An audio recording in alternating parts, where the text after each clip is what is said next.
अस्सलाम वालेकुम रहमतुल्लाहि व बरकातहू। उम्मीद करता हूँ कि आप सब खैरियत से होंगे, मज़े कर रहे होंगे पाकिस्तान में। आज एक नई स्टोरी के साथ मैं हाजिर हुआ हूँ। आज की स्टोरी ये है कि मैं इस्तांबुल कैसे आया, मतलब क्या डेट थी और क्या क्या मुश्किलात मुझे पेश आई। बाकी जहाँ तक बात है डॉक्यूमेंटेशन की कि क्या क्या डॉक्यूमेंटेशन रिक्वायरमेंट होती है, कितना टाइम लगता है, इस पर मैं एक वीडियो बहुत जल्द ज़रूर बनाऊँगा। खैर, ये बात है तकरीबन 1 फरवरी की। नीले जानी 1 फरवरी 2022 11:42 पे आपका पासपोर्ट हमें मिला था। और ये रहे उसके प्रूफ मेरे पास, ये रहा, देख लें। जो ये सारा वीज़ा वगैरह मैंने रिसीव किया, उसके तकरीबन ऑलमोस्ट मुझे 9 दिन बाद ही, नौ नहीं बल्कि तकरीबन 7 दिन बाद रिसीव हो गया था। खैर, उसके कुछ दिनों के बाद ही कुछ दिन बाद ही मैंने टिकट बुक करवा दी थी। हुआ तो 9 फरवरी की मैंने टिकट बुक करवा दी इस्तांबुल की, कतर एयरलाइन के थ्रू। खैर, अब स्टोरी ये है कि यहाँ से मैं अपने रिश्तेदारों से मिलने चला गया, जो बीच में मुझे छुट्टियाँ मिली, मतलब 1 फरवरी से फर्स्ट ऑफ सॉरी 9 फरवरी तक जो मुझे टाइम मिला, उसमें शॉपिंग भी करनी थी, सारी चीज़ें। खैर, अब मैं बाकी दिन को छोड़ता हूँ, वो तो रिश्तेदारों में चले गए। मतलब एक दिन पहले, 9 को फ़्लाइट थी। मैं एक दिन पहले की बात कर रहा हूँ, 9 को फ़्लाइट थी। एक दिन पहले तकरीबन मतलब 8 फरवरी की बात है। अब मैं अपने दोस्त के साथ गया था क्योंकि मेरे मोबाइल का ना कैमरा ख़राब हो गया था, तो कैमरा बनाने के वक्त उन्होंने कवर भी तोड़ दिया था। तो वो कवर लेने के लिए मैं गया उनसे। अब मैं कवर लेने के लिए गया तो मैंने चुगताई लैब से अपनी रिपोर्ट बुक करवा ली थी। पर मुझे डर ये था कि यार कतर वाले करेंगे एक्सेप्ट नहीं करेंगे। मैंने ज़्यादा फोकस नहीं किया, मैंने रिस्क लेने से बेहतर है कि ईसा लेबॉर्ट्री से करवा लिया। ईसा लेबॉर्ट्री से जब मैं गया तो उन्होंने जब मेरा पेपर खोला, एयरलाइन की टिकट खोली, तो उन्होंने कहा सर कल सुबह तक तो इस लेबॉर्ट्री से नहीं हो पाएगा। मैंने कहा टेंशन नहीं है, टाइम है हमारे पास, आप भले कल कर लीजिएगा, कल शाम तक मैं आपसे लेने आ जाऊँगा, रात को मेरी फ़्लाइट है। बोलते नहीं सर, आप गलत देख रहे हैं, आप दोबारा देंगे। मैंने कहा नहीं, मुझे कंफर्म है। तो उसने मुझे कहा कि सर आपकी सुबह की फ़्लाइट है। तकरीबन कोई शॉपिंग नहीं हुई हुई, कुछ भी नहीं किया हुआ मैंने, सारी चीज़ें भाग दौड़ में हमने की। जिसमें सबसे पहले ये था कि टेस्ट तो लाजमी था। अब मैं दोस्त को उठा के, और अब दोस्त मेरे साथ है, जब भी मैं इसके साथ होता हूँ ओकाशा के साथ, तो मेरे साथ हमेशा कुछ ना कुछ इस तरह का सिनेरियो लाजमी होता है। तो उस दिन भी मेरे साथ हुआ। खैर, अब हम लोग दूसरी लेबोरेटरी भाग रहे हैं, 5 बज गए थे। अब सबसे पहला काम हमने किया, लेबोरेटरी गए, उधर हमने कोरोना टेस्ट करवाया। पेट्रोल भी ख़त्म हो गया, बहुत लंबी चौड़ी पंचायतें हुई हमारे साथ। खैर, पेट्रोल ख़त्म हुआ, हम यहाँ से बाइक को धक्के देते हुए किस तरह लेबोरेटरी पहुंचे। बंद होने का टाइम था, बंद होने का या मतलब टेस्ट लेने का ऐसा कोई टाइम था कि हमें टेंशन थी कि यार हम टाइम पे पहुंच जाएं, कि हमें कल तक टेस्ट मिल जाए सुबह तक, क्योंकि वो आपको इमरजेंसी में करके दे रहे थे लेबोरेटरी वाले। हम लोग खैर पहुंचे, कोरोना का टेस्ट दिया। उसके बाद हमारे सिम का मसला, सिम भी निकलवानी है। सिम निकलवाने के बाद उसको रोमिंग भी ऑन करवानी है, तो मुझे अपने नाम पे सिम निकलवानी थी। हम फ्रेंचाइज, हाँ सॉरी, हम फ्रेंचाइज की वजह से भाग रहे थे कि वो बंद ना हो जाए। भाग भाग के हम लोग फ्रेंचाइज पहुंचे। फ्रेंचाइज वालों का भी ये था कि भाई ये जो जो सिम है, जो आपके पहले से आपके नाम, जो पहली सिम है, इस पे रोमिंग ऑन नहीं हो सकती। मतलब आपको अपनी वालदा को साथ लाना होगा अपनी रोमिंग ऑन करवाएंगे। मैं कहा यार अब ये तो गलत बात है। खैर, हमने सिम नहीं निकलवा ली, उसकी रोमिंग भी ऑन करवा ली, बैलेंस भी डलवा लिया, ये काम हो गया। उसके बाद हमारे बहुत ही अच्छे दोस्त, मेरे भी और मेरे अब्बू के भी, नाम उनका क्या है, उबैद भाई, जो मेरे बहुत प्यारे दोस्त हैं। तो उनके वालिद साहब ने ना मेरी दावत रखी कि भाई हमारा बच्चा जा रहा है बाहर, तो हम इनकी दावत रखते हैं। अब मुझे वो दावत भी अटेंड करनी, ये सारे काम होगा, टेस्ट और सिम वगैरह। अब मैं वापस भाग के गया हूँ। कराची के ट्रैफिक का भी आपको पता है कि क्या हाल होता है। खैर, हम खैर अब वो दावत हमें अटेंड करनी थी, तो अब मैं उनके घर भाग भाग के पहुंचा हूँ। दोस्त को भी घर पे छोड़ना था, उसको घर छोड़ा। मोबाइल का काम भी हो गया, कोरोना का टेस्ट भी हो गया, सिम भी हो गई, अब दावत अटेंड करनी हो। अब ये सारा टाइम शाम का चल रहा है, तो मगरिब हो गई। अब वो दावत के लिए मैं अम्मी को रिसीव किया, क्योंकि अब्बू मेरा इंतज़ार सदर में कर रहे थे शॉपिंग के लिए, और मैं सदर से वापस घर आ चुका था दावत अटेंड करने के लिए। खैर, दावत खाई। तो दावत में मेरी मनपसंद चीज़ में क्या शुमार था, पालक। मेरी फेवरेट सब्ज़ी है, सब्जियाँ मुझे पसंद नहीं है पर पालक मेरी फेवरेट सब्ज़ी थी। खैर, हमने पालक, अब मैं पालक खा भी रहा हूँ, मुझे टेंशन भी हो रही है कि यार अब होगा क्या मेरा, कि अभी कल मेरी सुबह फ़्लाइट है, कोरोना का टेस्ट मिलेगा नहीं मिलेगा, तो अगर नहीं मिला तो मेरी फ़्लाइट निकल जाएगी। खैर, खाना फिर भी खाया जा रहा हूँ। फिर उन्होंने मुझे पैक करके दिया कि भाई टेंशन ना लो, आपका हो जाएगा सब। ये पालक हम आपको घर के लिए भी पैक करके दे रहे हैं। उन्होंने मुझे घर के लिए पालक भी पैक करके दी, बिरयानी भी थी। बस मेरी दो चीज़ें मेन इंग्रेडिएंट पे मेरी नज़र थी, बिरयानी और पालक। बाकी और भी बहुत सारी चीज़ें, मीठा भी था, कबाब भी थे, और भी बहुत सारी थी। तो खैर हमने वो दावत फोड़ी। उसके बाद हम घर गए, अम्मी को छोड़ा, फिर दोबारा मैंने सदर का रुख किया, सदर गया, शॉपिंग की। दुकानें बंद होने वाली, ये उस वक्त का क्लिप है जब दुकानें बंद हो गई थी और हमने शॉपिंग भी अल्हम्दुलिल्लाह ऑलमोस्ट लास्ट टाइम पे कंप्लीट कर ली थी। तो ये शूज़ वगैरह कुछ खरीदे, चप्पल मुझे पसंद थी, चप्पलें वगैरह सारी पैकिंग की। दोस्त को मैंने फ़ोन किया, यार मसाला, यार मुझे इस्तांबुल जा रहा हूँ, मुझे कुछ मसाले चाहिए थोड़े बहुत। तो उस बेचारे ने भी मुझे बहुत हेल्प की। उस नाइट पे वो गया, मसाले ख़रीद कर आया। तो सब सामान ख़रीद के जब मैं वापस अपने घर इंटर हो रहा था तो मैंने मसाले उठाए। फिर हुआ ये कि लास्ट टाइम पे मैं इस्तांबुल जाने के लिए, मुझे यूनिवर्सिटी की फ़ीसें सारी पे थी, हॉस्टल की फ़ीस पे नहीं हो पा रही थी।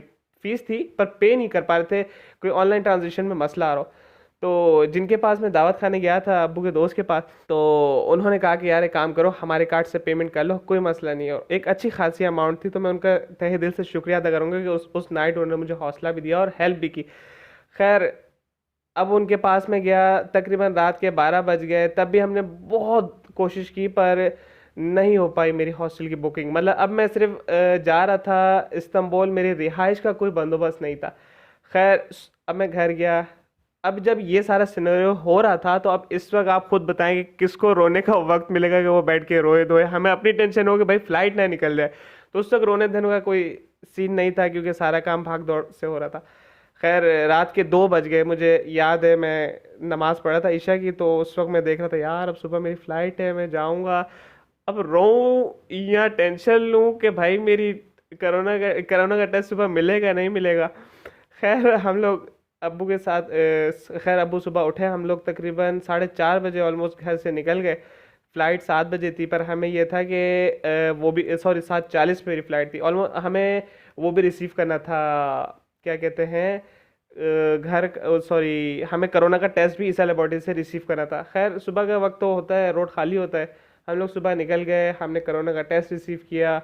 फिर मैं और अब्बू दोनों चुपचाप जा रहे, दोनों का दिल भरा हुआ था कि हम बस कोई कुछ बोलता, दोनों में से कोई एक शख्स रोना शुरू करता या दोनों रोना शुरू करते। तो बस अब्बू ने फिर भी दिल बड़ा करके मुझे मतलब समझाया, गाइड किया कि भाई ऐसे ऐसे ऐसी लाइफ गुजारनी है, कोई टेंशन नहीं लेनी है, कोई ये करो वो करो, तो आपने बिल्कुल संजीदा बन के रहना है। मैंने कहा ठीक है इंशाल्लाह संजीदा मैं हूँ। आप लोग जो मुझे जानता है उसको पता है कि मैं कितना संजीदा हूँ। खैर अब हम लोग एयरपोर्ट पहुँचे, अल्हम्दुलिल्लाह कोरोना का टेस्ट मिल गया था। हम एयरपोर्ट पहुँचे, अब्बू ने अलविदा वगैरह किया। फिर मेरी गेट नंबर 23 से मेरी 7:40 पे कतर की रवानगी थी क्योंकि मेरी कनेक्टिंग फ़्लाइट थी। कतर पे हम अल्हम्दुलिल्लाह पहुँचे, तकरीबन फ़्लाइट लेके हम पहुँचे तकरीबन कतर, मतलब 3 घंटे 3 घंटे की फ़्लाइट के बाद मैं फ़ौरन कतर पहुँचा। कतर पे आपके भाई ने लैंड किया और उसके बाद वो एयरपोर्ट जो भालू होता है तो वो सारे एयरपोर्ट को मैंने पूरा खंगाल लिया। पर वो एयरपोर्ट बहुत ज़्यादा था, जितना मैं उसको घूम सकता था वो मैंने घूमा पूरा किया। हम जो लैंड हुए थे वो हुए थे 10:40 पे तकरीबन। फिर 3 घंटे हम फ्लाइट में रहे, 3 घंटे के स्टे, एयरपोर्ट के स्टे के बाद हम गए माशाल्लाह से इस्तांबुल के लिए रवानगी हो गई।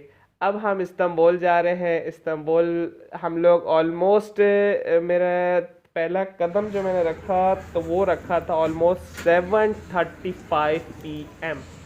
उधर इस्तांबुल में मैंने अपना पहला कदम रखा कि भाई मेरा जो जो मैंने इतनी मेहनत की, जो अब्बा ने मेरे ऊपर इतना पैसा लगाया कि भाई ये बाहर मुझे जाएगा, बड़ी खुशी हुई। इस्तांबुल सारी इमिग्रेशन, क्योंकि जो सबिया गोकचेन एयरपोर्ट है वो बहुत ही छोटा है, तो उसमें इंटरनेशनल बहुत बड़ा है, सबिया गोकचेन बहुत छोटा है। खैर उसमें मैं तकरीबन 20 या 35 मिनट बाद मैं एयरपोर्ट से बाहर आउट हो गया। अब क्या कि अब एयरपोर्ट तो मैं सॉरी इस्तांबुल तो पहुंच गया हूँ। अब मैं रहूँ किधर, रात का वक्त है, बैग वगैरह सब मेरे पास है, कुछ लैंग्वेज भी नहीं आती है तो करूँ क्या। अब मैं एयरपोर्ट पे बैठ के हूँ, देखे जा रहा हूँ मेरे आगे। अब ये जो क्लिप है इसमें ये है कि मैं सारी बसें देख रहा हूँ, यार ये भी बस है, ये भी बस है, बसें तो बहुत सारी है, जाना किस पे ये मुझे नहीं पता। अब कोई रिहाइश भी नहीं है, ना होटल बुक है, ना कुछ है। अल्हम्दुलिल्लाह एक कंसल्टेंट जिसने मुझे भेजा था वो एक तरीके से समझे मेरा कज़न के थ्रू मिला था, तो बहुत ही नाइस है, बहुत ही नाइस है। तो उससे मैंने दोबारा फ़ोन किया, मैंने कहा, उनका नाम उमर है, तो मैंने कहा उमर भाई ये सीन है ये, तो वो फिर मुझ पे गुस्से हुए कि यार मैं तुम्हें बोल भी रहा था हॉस्टल, क्या कहते हैं, करवा लो करवा लो करवा, तो तुम्हें हॉस्टल करवाना, मैं तुम्हें घर करवा के दे रहा था आउट। मैंने कहा उमर भाई वो तो बात सही है, पर लैंग्वेज तो आए, मैं हॉस्टल में रहूंगा तो मतलब थोड़ा बहुत पता चलेगा कि ट्रांसपोर्ट कैसे यूज़ करती हैं, मैं बाहर जाके रहूँ, यूनिवर्सिटी ना जा पाऊँ। मैंने कहा चलो ये बात भी सही है, थोड़ी देर रुको। तकरीबन 1 घंटा बैठा रहा एयरपोर्ट पे, बैग लेके, सब मुझे देखे जा रहे हैं कि भाई ये कर क्या रहा है। खैर 1 घंटा बैठा, उनका फ़ोन आता है कि मैंने तुम्हारा होटल बुक करवा दिया 7 दिन के लिए। तो 7 दिन थे, तकरीबन 7 या 6 दिन के लिए उन्होंने मुझे होटल बुक करवा के दिया इस्तांबुल में। अब यहाँ से टैक्सी भी उन्होंने मुझे पाकिस्तान से बैठे बैठे उबर के थ्रू बुक करवा के दिया, अल्हम्दुलिल्लाह। मतलब उन्होंने सारा काम मेरा वेल प्रॉपर तरीके से किया। बस एक वो जो है, हॉस्टल भी पाकिस्तान में बुक हो जाता, बस वो पेमेंट हमारी तरफ से तो थी, पर वो एक्सेप्ट नहीं कर रहे थे, अब क्या रास्ता। अब हम लोग वापस आए, सॉरी मैं यहाँ से होटल गया। होटल में मैं तकरीबन जैसे घुसा, तो अब उसके बाद ये एक छोटा सा रूम था, जिसका ये मैं आपको छोटा सा एक टूर दूंगा। ये हमारा वॉशरूम है, और ये हमारा छोटा सा बेड है। इसके बाद ये यहाँ पे कपड़ दिया हुआ है कपड़े लटकाने के लिए, और इंशाल्लाह इसने कहा कि कल आपको बड़ा रूम देंगे, तो आज थोड़ा छोटा रूम है। और इधर एसी लगा है, जो ज़रूरत तो नहीं है बका। और ये एक मेरा छोटा सा होटल था। तो अगले दिन मुझे रूम मिलना था, खैर मैं निकल गया कुछ देर बाद बाहर खाना ढूंढने के लिए। अब हुआ क्या सीन, यहाँ पे असल आता है थोड़ा सा मजा आया सीन। अब मुझे पैसे अल्हम्दुलिल्लाह बहुत सारे ऑन द स्पॉट मिले हुए थे घर वालों की तरफ से, भाई खुदा ना खास्ता कोई ऊंच नीच हो जाए तो ये पैसे तुम्हारे पास हैं कि तुम टेंशन ना लेना।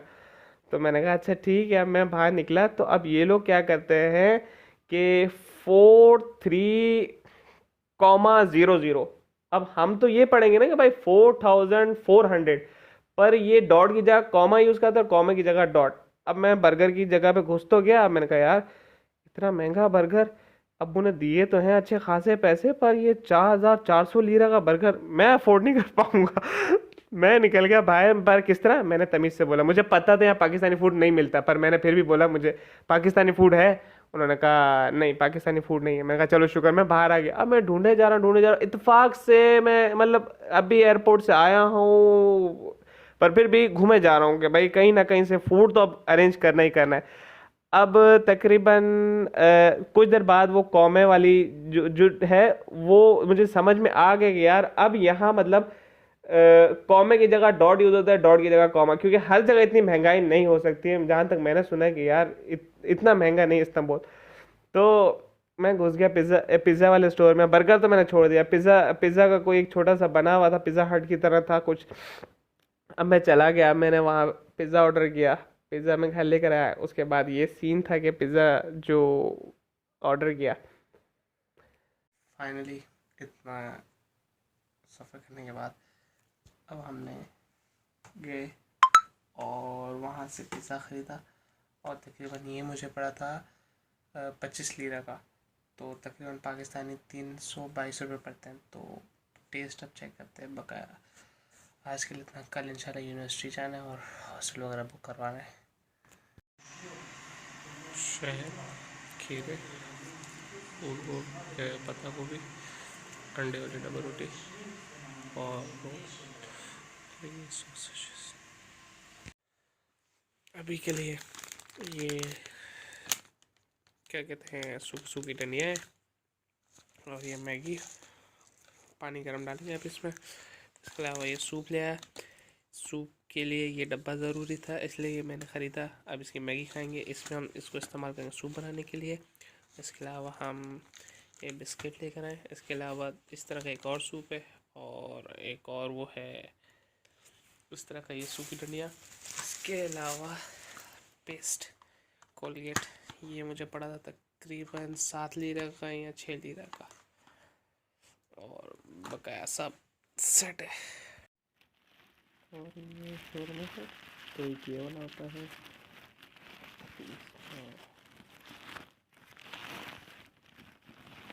तो ये रोटी वाला होता है आलू सी का, और एक होता है इस तरह का बर्लो वाला। तो ये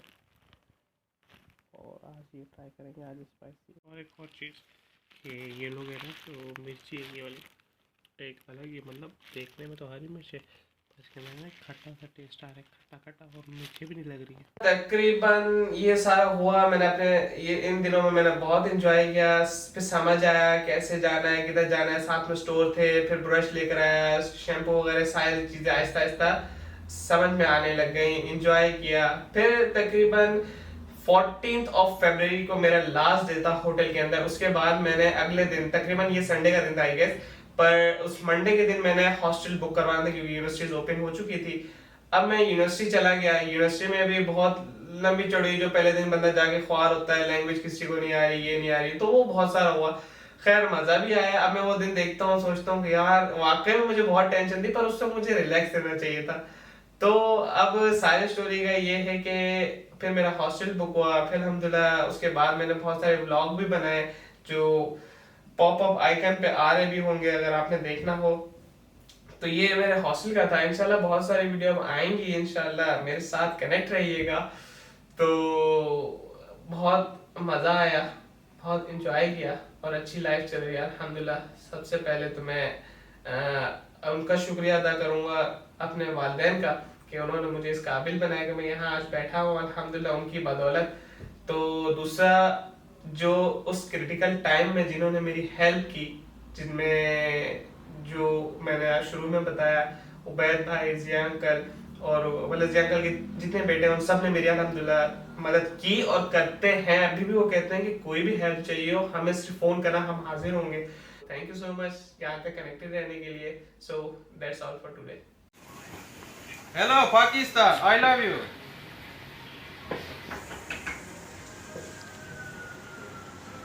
Pakistan, my friend.